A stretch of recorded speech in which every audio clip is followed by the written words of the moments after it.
नमस्कार दोस्तों, आज मैं आपको मार्गशीर्ष शुक्ल पक्ष की मोक्षदा एकादशी व्रत में सुनी जाने वाली संपूर्ण कथा सुनाने जा रही हूँ। प्रेम से बोलिए विष्णु भगवान की जय हो। महाराज युधिष्ठिर बोले, हे जनार्दन, आपको नमस्कार है। हे देवेश, मनुष्यों के कल्याण के लिए मार्गशीर्ष शुक्ल एकादशी का नाम एवं महात्म्य वर्णन कर यह बतलाइए कि उसकी विधि क्या है, उस दिन किस देवता की आराधना होती है।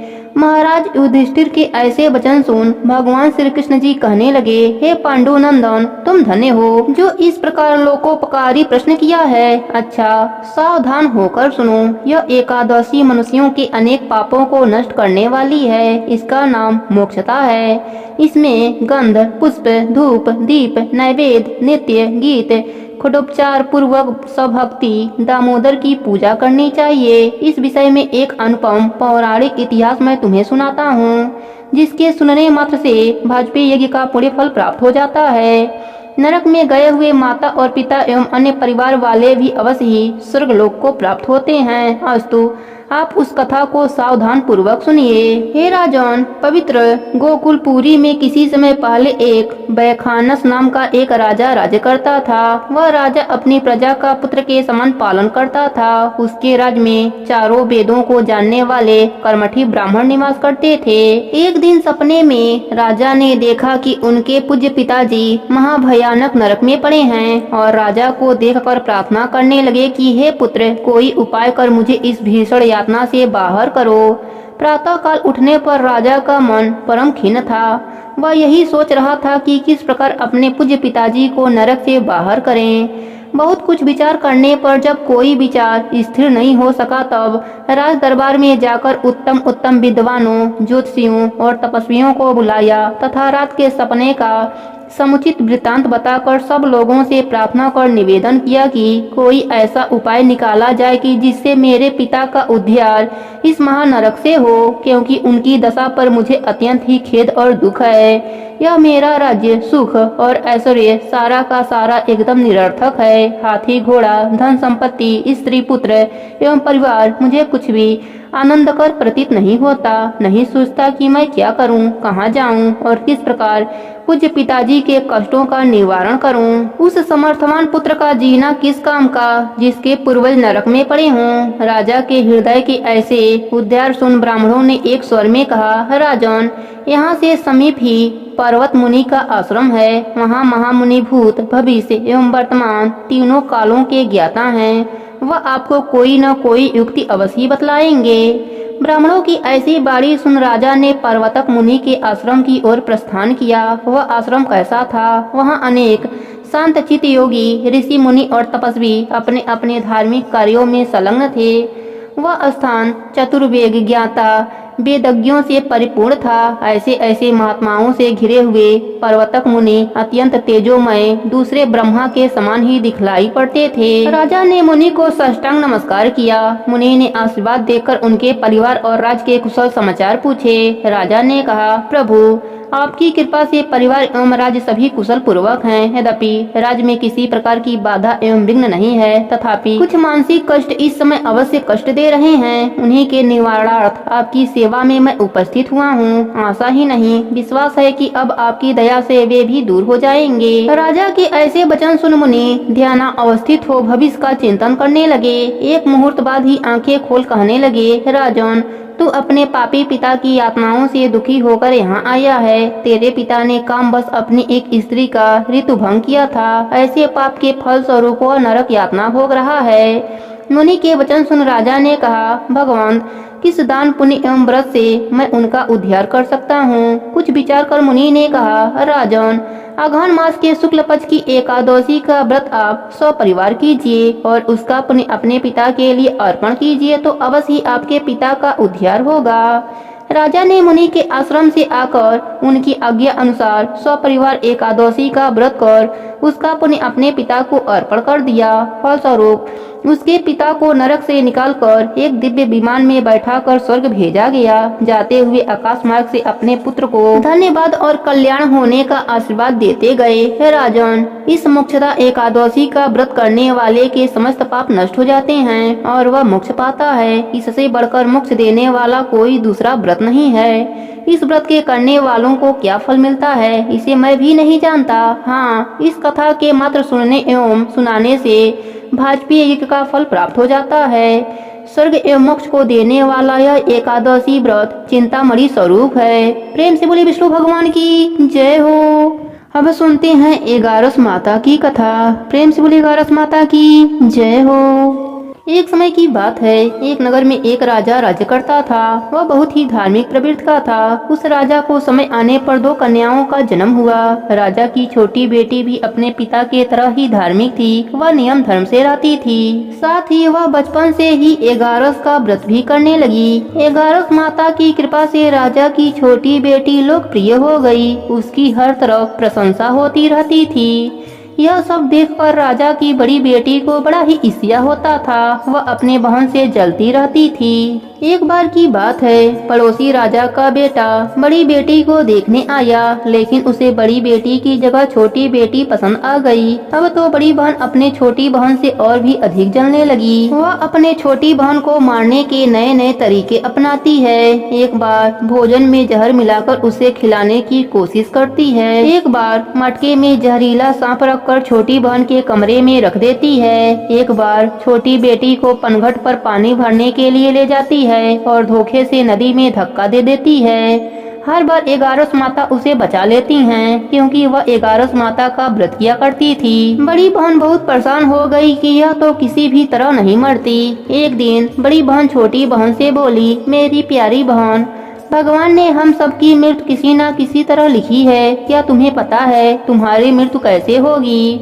बहन बड़ी ही सीधी साधी थी। वह बोली, मेरी मृत्यु मेरे पालतू तोते के गले में जो हार है उसी में अटकी हुई है। यदि कोई मेरे तोते को मारकर वह हार पहन ले तो मैं मूर्छित हो जाऊंगी, और फिर उस हार को उतारकर कोई रख दे तो मैं जीवित हो जाऊंगी। उस रात छोटी बहन अपने पिता के पास गई और बोली, पिताजी, मुझे शक है, यदि मैं मर जाऊं तो आप मुझे जलाना मत। आप मुझे हमारे पुराने महल के कुएं के पास झोपड़ी बनवाकर खाट पर सुला देना। राजा बोले, बेटी, तुम ऐसा क्यों बोल रही हो? 2-3 दिन बाद तो तुम्हारी शादी है। तब छोटी बेटी बोली, पिताजी, समय का कोई भरोसा नहीं। इस तरह शादी वाले दिन भी आ गए। उसी दिन बड़ी बहन छोटी बहन के पालतू तोते को ढूंढती है, पर वह उसे कहीं नहीं मिलता। तभी दरवाजे पर बारात आ जाती है। बरमाला का कार्यक्रम संपन्न हो जाता है। फेरों की रस्म शुरू हो जाती है। उधर बड़ी बहन तोते को ढूंढ लेती है और वह उस तोते को मार देती है। वहीं छोटी बहन 3 फेरे राजकुमार के साथ पूरे कर लेती है। तभी छोटी बहन मूर्छित होकर गिर जाती है। उधर बड़ी बहन तोते के हार को खुद पहन लेती है। इधर सभी घबरा जाते हैं। सभी बारातियों में हलचल मच जाती है कि राजकुमारी को क्या हुआ। सभी डर जाते हैं। तब राजा वैद्य हकीमों को बुलाते हैं। छोटी राजकुमारी को महल में ले जाकर लिटा दिया जाता है। वैद्य हकीम राजा से कहते हैं, राजकुमारी ना मरी है ना जीवित हैं। हमने ऐसा पहली बार देखा है। तब राजा उनसे कहते हैं, वहां जाकर बोलना कि राजकुमारी बेहोश हैं, अभी थोड़ी देर में ठीक हो जाएंगी। यदि तुम ऐसा नहीं कहोगे तो मैं तुम्हें फांसी दे दूंगा। बेचारा वैद्य हकीम राजा के कहे अनुसार वैसा ही बोलता है। तभी बड़ी बेटी आती है और कहती है, पिताजी, मुझे छोटी बहन के मरने का बहुत दुख है। उससे ज्यादा दुख मुझे आपकी इज्जत का है, जो कि खराब हो जाएगा। आप ऐसा करो कि मेरी शादी राजकुमार के साथ करा दो, तब सब ठीक हो जाएगा, आपका इज्जत भी रह जाएगा। तब राजा को यह बात ठीक लगी और राजा ने छोटी बेटी के कपड़े पहनाकर फेरों में बैठा दिया। पर राजकुमार ने मना कर दिया। कहा, यह मेरी पत्नी नहीं है। मेरी पत्नी जब बोलती है उसके मुख से फूल झड़ते हैं। लेकिन सबने समझा बुझाकर उससे 4 फेरे लगवा दिए। बड़ी राजकुमारी ससुराल आई तो राजकुमार ना तो उनसे बात करते थे, ना उनके हाथ से पानी पीते थे और ना ही उनके हाथ का बनाया हुआ खाना खाते थे। राजकुमार ने मन ही मन सोचा, मैं पता लगाकर रहूंगा कि मेरी पत्नी के साथ क्या हुआ। एक दिन राजकुमार दुखी होकर घोड़े पर बैठकर जा रहे थे कि घोड़ा वहीं जाकर रुका जहां राजकुमारी की अधमरी लाश रखी गई थी। राजकुमार ने मन ही मन सोचा कि घोड़ा यहाँ किस कारण से रुका है। तब राजकुमार घोड़े से उतरकर पुराने महल में गए। वहाँ एक चौकीदार था। राजकुमार ने पूछा, यह महल किसका है? तब चौकीदार ने बताया कि यह महल आपके ससुर जी का है। वहाँ खाट पर कौन सो रहा है? राजकुमार ने चौकीदार से पूछा। तब चौकीदार कहने लगा कि यह राजा की छोटी बेटी हैं, जो शादी वाले दिन अधमरी हो गई थीं। तब राजकुमार ने कहा, यह तो मेरी पत्नी है, इसके साथ मेरे फेरे हुए थे। तब राजकुमार ने चौकीदार से कहा, तुम किसी को कुछ मत कहना कि मैं यहाँ हूँ, तुम्हें मुँह मांगी रकम दूंगा। चौकीदार ने हाँ कह दिया और राजकुमार खाट के पास गया और बचे हुए फेरे खाट के साथ ले लिया। राजकुमार उस दिन वहीं पर रहा। छोटी रानी रात को खड़ी हो गई। उसने अपने पास अपने पति को देखा तो बहुत रोया। राजकुमार ने पूछा, बड़ी अजीब बात है, तुम शादी वाले दिन मूर्छित क्यों हो गई थी? तुम्हारे पिताजी ने मेरी शादी तुम्हारी बड़ी बहन से करवा दिया, पर मैंने उसे स्वीकार ही नहीं किया है। तुम मुझे पूरी बात बताओ, तुम दिन भर मूर्छित क्यों रहती हो? इस टाइम उठ कैसे गई, इसका भी राज बताओ। तब राजकुमारी ने अपने पति को तोते और हार वाली सारी बात बताई और यह भी बताया कि यह बात मैंने अपने बड़ी बहन को बताया था। एक दिन उसने मुझसे मेरे मृत्यु का उपाय पूछा, तब मैंने उसे पूरी बात बताई थी। मेरी बड़ी बहन मुझसे बहुत ईर्ष्या करती है। उसने कई बार मुझे मारने की कोशिश की, पर 11 माता ने मुझे हर बार बचा लिया। यह सब मेरी बड़ी बहन ने किया है। तोते के गले में जो हार था वह मेरी बहन दिन में पहन लेती है और रात को उतार देती है। इसलिए मैं दिन में मूर्छित रहती हूँ और रात को जीवित हो जाती हूँ। यदि वह हार मुझे वापस मिल जाए तो मैं हमेशा के लिए जीवित हो जाऊंगी। इतना सुनकर सुबह होते ही गुस्से से राजकुमार अपने महल गया और बड़ी बहन के गले से हार निकाल कर लाया और अपने पत्नी को पहना दिया। उसकी पत्नी जीवित हो गई। फिर उसे लेकर महल गया और उसकी बड़ी बहन को महल से निकल जाने के लिए कहने लगा। बड़ी बहन रोने लगी और रोते रोते बोली, हे छोटी बहन, तुझे क्यों हर खुशी भगवान दे देते हैं और मुझे क्यों दुख देते हैं? इसका रहस्य बताओ। तब छोटी बेटी बोली, तुम्हारे मन में लालच रहता है, इस कारण तुम्हें दुख मिलता है और मैं सबका कल्याण चाहती हूँ, साथ ही 11 का व्रत भी करती हूँ, इसलिए काल भी मेरा कुछ नहीं बिगाड़ सकता। यह सब 11 माता की महिमा है। जो मेरे साथ तुमने कई अनहोनी किया पर हुआ नहीं, हर बार 11 माता ने मेरी रक्षा करी। अब बड़ी बहन की आंखें खुल गई। वह बोली, हे बहन, मुझे क्षमा कर दो, मैं कहाँ जाऊंगी? तुम मेरे लिए एक छोटा सा घर दे दो, मैं उसी में रह लूंगी। छोटी बहन को अपने बड़ी बहन पर दया आ गई। वह राजकुमार से कहकर अपने बड़ी बहन के लिए छोटा सा घर दिलवा दिया।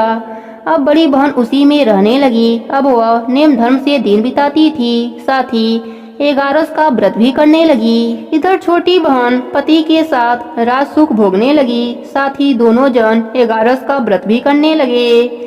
11 माता की कृपा से छोटी रानी को एक सुंदर सा पुत्र उत्पन्न हुआ और महल में रिद्धि सिद्धि का वास हो गया। हे 11 माता, जैसे आपने छोटी राजकुमारी पर अपनी कृपा करी, वैसे ही अपने सभी भक्तों पर अपनी कृपा बनाए रखना। प्रेम से बोलिए 11 माता की जय हो, विष्णु भगवान की जय हो। एक समय की बात है, एक नगर में एक सेठ रहता था। वह अपने शादी के बाद नए वस्त्र पहनकर अपने पत्नी को लाने पहली बार ससुराल जा रहा था। रास्ते में उसने एक गाय को तालाब की ओर जाते देखा। वह गाय पानी पीने के लिए तालाब में उतर तो गई, लेकिन कीचड़ होने की वजह से वह तालाब से बाहर नहीं निकल पा रही थी। गाय ने उस आदमी को वहां से गुजरते देखा तो उसने आदमी से मदद के लिए कहा, लेकिन उस सेठ ने कहा, मैं नया वस्त्र पहना हूँ और मैं अपने ससुराल जा रहा हूँ। अगर मैं तुम्हारी मदद करूँगा तो मेरे कपड़े गंदे हो जाएंगे। गाय माता उदास हो गयी और वह कीचड़ में धंसती जा रही थी। गाय ने उस सेठ को श्राप दे दिया कि अब से 8 पहर बाद तू गधा बन जाएगा। अब वह सेठ डर गया और गाय से अपनी भूल के लिए क्षमा मांगने लगा, लेकिन तब तक गाय पूरी तरह पानी में डूब चुकी थी। वह सेठ पछताता हुआ उदास मन से अपने ससुराल पहुंचा। जाते ही उसने अपने पत्नी को ले जाने की रट लगा दी। सभी ने उसे बहुत आग्रह किया कि अभी तो तुम आए हो, कम से कम एक रात यहाँ रुक जाओ, लेकिन वह रुकने के लिए तैयार न था। तब उसकी पत्नी ने कहा कि जब सभी लोग इतना कह रहे हैं तो आप एक दिन के लिए क्यों नहीं रुक जाते। तब उसने अपने पत्नी को गाय के श्राप वाली बात बताई। उसकी पत्नी उसी वक्त अपने मायके से विदा लेकर पति के साथ चल पड़ी। 8 पर बाद वह आदमी गधा बन गया और पूरा दिन घर में पड़ा रहता। कुछ दिनों के बाद घर में खाने पीने के लाले पड़ गए। तब उसने अपने पत्नी से कहा कि मुझे लेकर बाहर मजदूरी करो। तब उसकी पत्नी उसे लेकर बाहर गई और नगर के राजा के यहाँ मजदूरी का काम करने लगी। उसे वहाँ बोझ उठाते देख लोगों ने कहा कि तुम्हारे पास तो गधा है, फिर तुम बोझ क्यों उठा रही हो। परंतु उसने कोई भी उत्तर नहीं दिया और अपना काम करती रही। दूर से यह सब राजा भी देख रहा था। उसने भी उसे यही कहा कि तुम्हारे पास तो गधा है, फिर तुम यह बोझ क्यों उठा रही हो। तब उसने राजा से कहा कि यह गधा नहीं है, यह मेरे पति हैं। उसने गाय के श्राप वाली पूरी बात राजा को बताई। राजा ने अपने नगर में विद्वानों और पंडितों को बुलाकर इसका उपाय पूछा। तब एक विद्वान ने बताया कि जिस किसी ने 101 एगारस का व्रत किया हो वह अपने पुण्य का फल इसे दे दे तो यह अपने असली रूप में आ सकता है। यहाँ हम आपको एगारस का अर्थ स्पष्ट कर देते हैं। 11 एकादशी व्रत रखने पर 1 एगारस पूरा होता है और 22 एकादशी का व्रत रखने पर 2 एगारस पूरा होता है। ऐसे ही जिसने 101 बार 11 एकादशी के व्रत किए हों उसके पुण्य के फल से वह आदमी अपने असली रूप में आ जाएगा। राजा ने अपने पूरे नगर में घोषणा करा दी, लेकिन किसी ने भी पूरे 101 एगारस नहीं किए थे। कई दिन बाद उन्हें एक बुढ़िया मिली जिसने 101 एगारस पूरे कर लिए थे। राजा ने उस बुढ़िया को उसका फल देने को कहा, लेकिन वह बुढ़िया 100 एगारस एकादशी का फल देने को तैयार हुई, क्योंकि 1 एगारस का फल वह खुद अपने लिए रखना चाहती थी, जिससे कि उसे मोक्ष की प्राप्ति हो और वैकुंठ धाम में वास मिले। इतना कहकर उसने अपने 100 एगारस एकादशी का फल उस सेठ को दे दिया। तब वह गधा से मनुष्य रूप में आ गया, लेकिन 1 एगारस कम होने के वजह से गधे की पूंछ उसके शरीर से नहीं गई। एकादशी व्रत की यह महिमा देखकर उन पति पत्नी ने एगारस का व्रत करने का निर्णय लिया। पति पत्नी दोनों एगारस का व्रत करने लगे। 1 एगारस पूरा होते ही सेठ की पूंछ गायब हो गई और एगारस माता की कृपा से उनका घर अन्न धन से भर गया। हे एगारस माता, जैसे आपने सेठ पर अपनी कृपा करी वैसे ही अपने सभी भक्तों पर अपनी कृपा बनाए रखना। प्रेम से बोले एगारस माता की जय हो। एक नगर में एक वैश्य रहता था। वह अत्यंत ही पाप कर्म में लिप्त रहता था। वह पैसों के लिए जानवरों का बलि इत्यादि का कार्य भी किया करता था। एक बार वह नदी किनारे जानवरों के तलाश में गया। वहाँ पर बड़े बड़े ऋषिगण नदी स्नान करने आए थे। उनके दर्शन मात्र से उस पापी वैश्य का पाप कुछ हल्का हुआ। उसके हृदय में ज्ञान का संचार हुआ। वह महर्षि के पास जाकर उन्हें प्रणाम करके उनसे कहा, प्रभु, मैं अधर्मी और महापापी हूँ। अपने किए गए कर्मों का फल भोग रहा हूँ। प्रभु, मुझे कोई ऐसी युक्ति बतलाइए कि मैं बिना धन के पाप से मुक्त हो जाऊँ।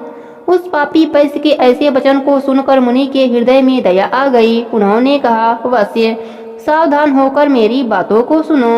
हर मास में 2 एकादशी पड़ता है। एकादशी के एक दिन पहले शाम को शुद्ध मन से संकल्प करो कि अपने पापों की मुक्ति के लिए मैं एगारस का व्रत करूंगा। इस प्रकार संकल्प कर एगारस के प्रातः काल शौच इत्यादि से निवृत्त होकर स्नान कर भगवान का पूजन एवं ध्यान करो। दिन भर और रात भर भोजन पान का त्याग कर केवल भगवत भजन करो। द्वादशी को व्रत का पारण कर किसी ब्राह्मण को कुछ दे दो, तुम्हारा पाप अवश्य ही नष्ट हो जाएगा। वह वैसे मुनि के वचनों को सुनकर अपने घर आया और नियम अनुसार वह एगारस का व्रत करने लगा। एगारस व्रत के प्रभाव से उसके समस्त पाप नष्ट हो गए और वह परम पद को प्राप्त हुआ। एगारस के समान सरल एवं फल देने वाला और कोई दूसरा व्रत नहीं है। प्रेम से बोलिए एगारस माता की जय हो, विष्णु भगवान की जय हो।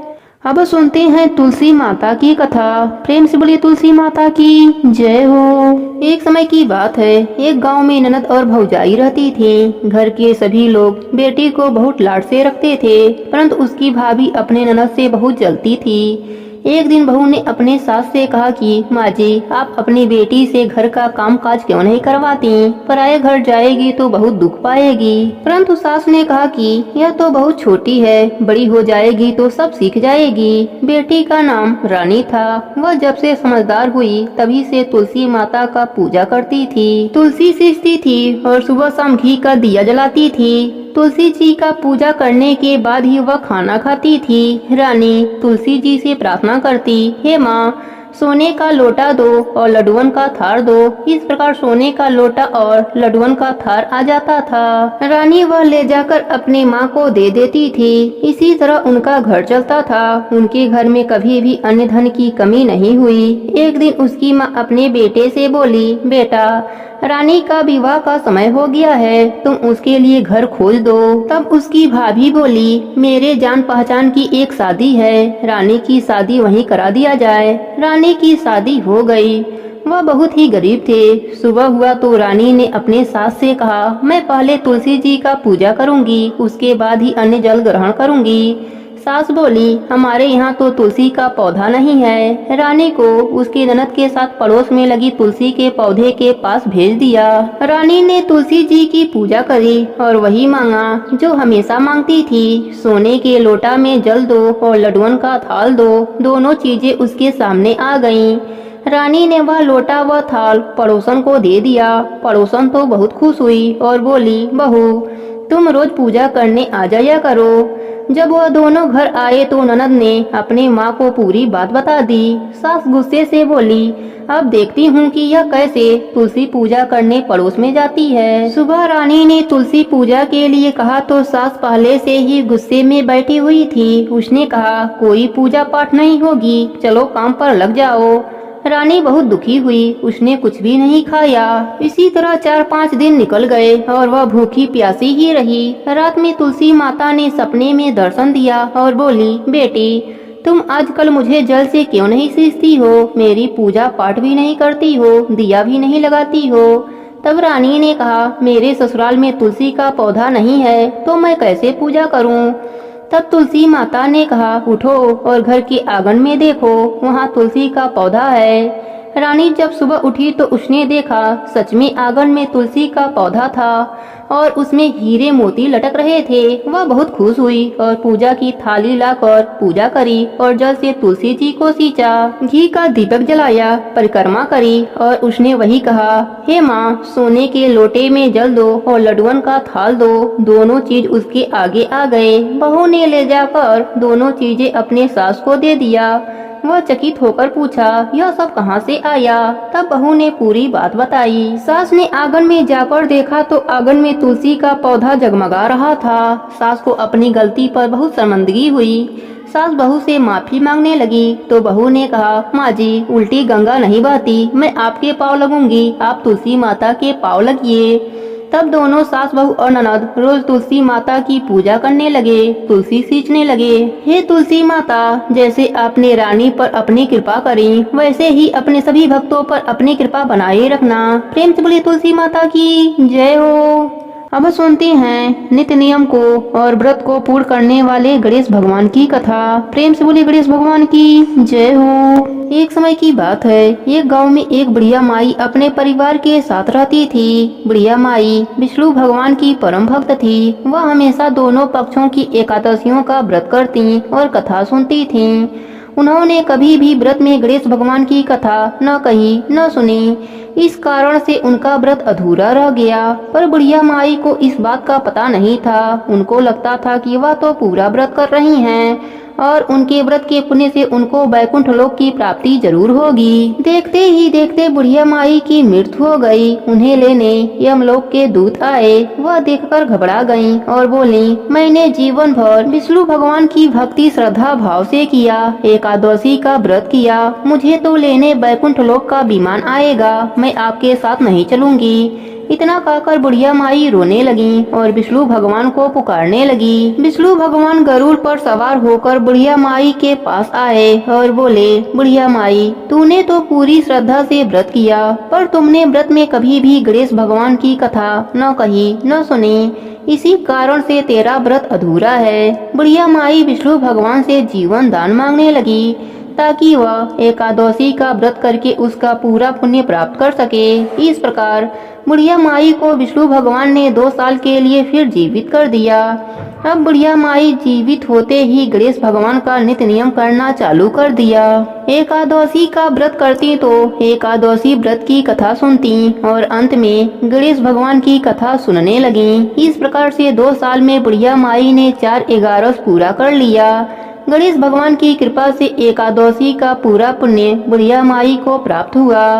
बुढ़िया माई की तपस्या से गणेश भगवान प्रसन्न हुए और बुढ़िया माई के सामने प्रकट होकर बोले, बुढ़िया माई, तुमने मेरे नित्य नियम के साथ ही व्रत में श्रद्धा पूर्वक कथा सुनी है, इसलिए मैं तुम पर अत्यंत प्रसन्न हूँ। मैं तुम्हें आशीर्वाद देता हूँ कि जब तक यह पृथ्वी रहेगी तब तक तुम्हारे इस तपस्या का गुणगान लोग करते रहेंगे। साथ ही एकादशी व्रत में तुम्हारी भक्ति की इस कथा को जो भी मनुष्य प्रेम पूर्वक सुनेगा उसको व्रत का संपूर्ण फल प्राप्त होगा।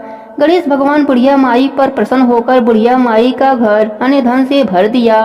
साथ ही रिद्धि सिद्धि का वास करके अंतर ध्यान हो गए। 2 साल बीतने पर बुढ़िया माई की मृत्यु हुई। इस बार उसे लेने बैकुंठ लोक का विमान आया। बुढ़िया माई को पूरे मान सम्मान के साथ बैकुंठ लोक ले जाया गया। इस प्रकार गणेश भगवान की कृपा से बुढ़िया माई का घर अन्य धन से भर गया और मरने के बाद बैकुंठ लोक का सुख मिला। हे गणेश जी महाराज, जैसे आपने बुढ़िया माई पर प्रसन्न हुए, बुढ़िया माई के व्रत को पूर्ण किया, उसके घर को अन्य धन से भर दिया, वैसे ही एकादशी का व्रत करने वाले को पूरा फल देकर उनका घर अन्य धन से भर देना। कहानी अधूरी हो तो पूरी करना, पूरी हो तो मान रखना। प्रेम से बोलिए गणेश भगवान की जय हो, विष्णु भगवान की जय हो।